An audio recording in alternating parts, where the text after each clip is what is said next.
Hello everyone, welcome to Rajesh laptop repairs Karimnagar. ఈరోజు మన దగ్గరికి యాపిల్ మ్యాక్బుక్ ఎయిర్ రిపేర్ కోసం వచ్చింది. ఇది కండిషన్ ఏంటంటే ఇందులోకి చీమలు పోయినాయి. ఇది ల్యాప్టాప్ వచ్చేసి ఇందులోకి ఏంటంటే కంప్లీట్గా ల్యాప్టాప్ లోపలికి చీమలు పోయినాయి. చీమలు పోతే ల్యాప్టాప్ హైదరాబాద్లో రిపేర్ కోసం ట్రై చేసిన కస్టమర్ కాదని చెప్పేసారు. రిపేర్ మదర్ బోర్డ్ వేసుకోవాలి, రిపేర్ కాదని చెప్పారు. 40,000 దాకా బిల్ చెప్పాడు. అండ్ అదే కస్టమర్ మన దగ్గరికి రిపేర్ కోసం వస్తే మనం ఆల్రెడీ రిపేర్ చేసినాము. డిస్ప్లే కూడా వచ్చేసింది.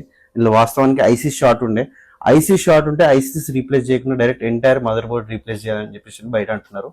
అండ్ మీ దగ్గర కూడా ఏమైనా యాపిల్ మ్యాక్బుక్ కానీ, గేమింగ్ ల్యాప్టాప్స్ కానీ, విండోస్ ల్యాప్టాప్స్ కానీ, ఎనీ ల్యాప్టాప్స్ ఏం ప్రాబ్లం ఉన్నా కూడా పట్టుకుని మనం బెస్ట్ ప్రైస్లో బయట హైదరాబాద్కి వెళ్ళినా ఎక్కడ చేయించినా టైం ఎక్కువ తీసుకుంటారు. వాళ్ళకంటే చాలా బెటర్ టైంలో తొందరలో మీకు ల్యాప్టాప్ రిపేర్ చేసి ఇస్తాము అండ్ బెస్ట్ సర్వీస్ ఇస్తాము. మన అడ్రస్ వచ్చేసి గీతాభవన్ సర్కిల్ దగ్గర నుంచి వెమ్లాడ రూట్లో జాఫ్రీ మసీద్ దాటినాక second building Rajesh laptop repairs అని బోర్డు ఉంటుంది. అండ్ ఇంకా మీకు ఏమైనా డౌట్స్ ఉంటే కనుక నా నెంబర్ వచ్చేసి 9182457516 కాల్ చేయండి, లేదంటే మెసేజ్ చేయండి. మీకు ఫుల్ డీటెయిల్స్ ఇంకా వాట్సాప్ చేస్తాను. Thank you.